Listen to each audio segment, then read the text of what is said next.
It's a project initially for the patients on Pall Mall Ward at Sain Cadog.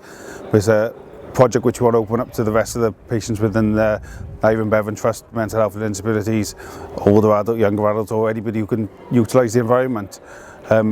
It's the official opening day today, which was opened by Neville Southall, who's an advocate for mental health, who's promotes mental health within Wales and trying to get rid of the stigma of mental health. So we now declare the woodshed open, or the wood stall I should say, shouldn't I? Go on, Jace, give me a cut, mate. Hey. Well done, mate. Brilliant.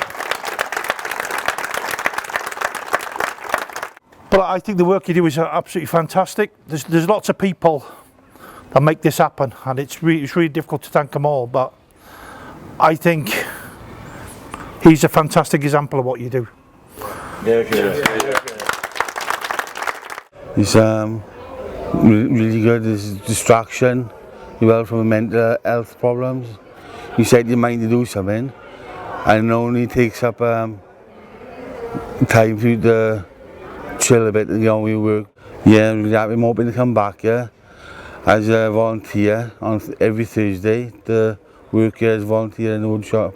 We think that this will improve their quality of life. It will also give them new skills that they can take out into the community when they are eventually discharged from us. And then also some of them, it will help them to get jobs, you know, from the work experience that they have here.